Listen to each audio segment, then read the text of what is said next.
Hey, this is Joseph Lebrecq, and I'm going to be demonstrating sort of an alternative way of preparing a glass of absinthe if you don't have the proper utensils to do so.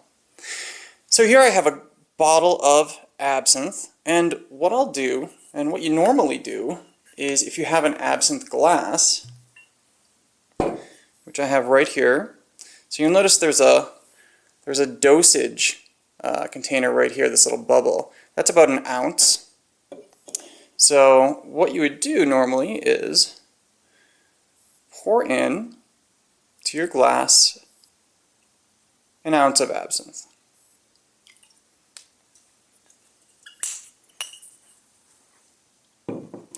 Once that's been done, you would take an absinthe spoon and place it atop the glass like this. And then if you desired to use sugar, I usually don't use sugar myself, but if you did want to use some sugar, this is like half of a tiny little sugar cube. So if you wanted to use that, you would place that on top of the spoon. And what would happen is you would take your carafe of ice water and then slowly drip the ice water over the sugar, over the spoon, into the glass of absinthe. So I happen to have, of course, all of these different pieces for preparing absinthe. But most people, when they're just going about it, when they're just starting out, they don't have all of these pieces. They only have what's around their house. So they purchase a bottle of absinthe, but they don't know what to do with it. So here's how you actually can prepare it if you don't have absinthe glasses and absinthe spoons and fountains and brûlées and so forth. So you can always measure out an ounce of absinthe inside of just a normal spirit measure to get an ounce. I'm just going to use the ounce that I've already poured in my absinthe glass to measure.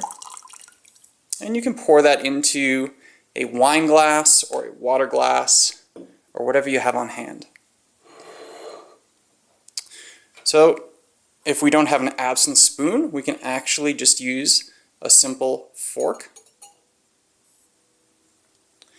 And then we can place our sugar cube on the fork. And if we don't have a carafe, or sometimes it takes a bit of practice and skill to get things going properly, having a nice slow steady drip with a carafe. So you could always use something like a measuring cup used for cooking. They work pretty good. Or you can take just a simple bottle of water and either chill it or have it partially frozen like this one is. And then what you can do, and this actually works like super well, is you unscrew the lid, and yeah, got a little bit of ice in here which we can take out, we don't really need that.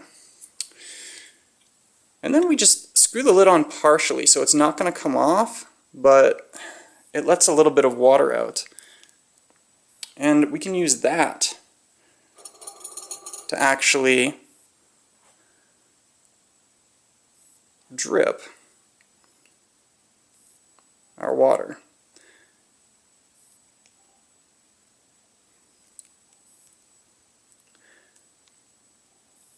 In this case, I've got a lot of ice in here. So all I'm doing is simply kind of squeezing the bottle of water, and that actually controls my drip. You can see it's saturating the piece of sugar on top there. And as I do this, the absinthe in my absinthe glass, or rather my wine glass in this case, will begin to loosh. You'll be able to see the swirling of the oils being released from the spirit. Oh, and there goes my sugar cube. So an absinthe spoon is of course ideal, but depending upon the type of fork you have, it might work very well. So you'll notice that the loosh is really becoming apparent now, and at this point as well, don't really need the fork anymore. At this point, you'll notice that if you were actually in the room, that the aromas would really be coming forth from the absinthe.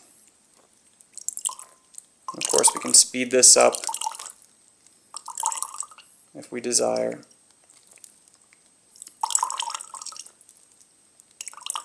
So I'm simply squeezing the bottle a little bit and releasing. And because I've only got the cap on halfway, it lets the perfect amount of water out each time.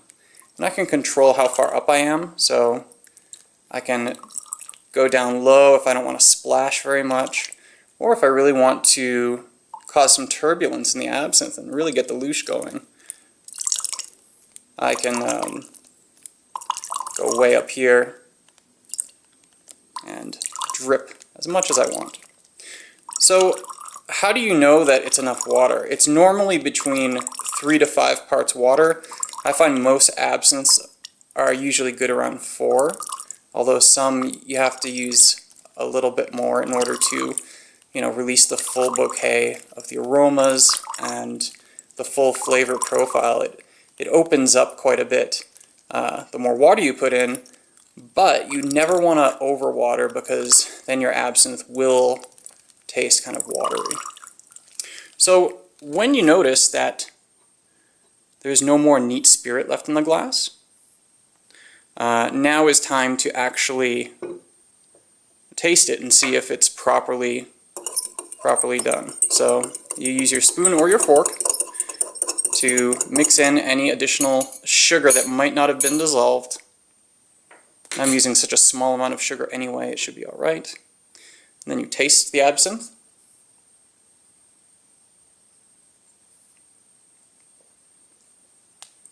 So in this case, I think I need a little bit more water because I still taste a little bit of alcoholic burn in there, and I want to release the full potential of my absinthe. So just adding a bit more water. And this particular one, Edouard, is usually good for me from between 4 to 4.5 to 1.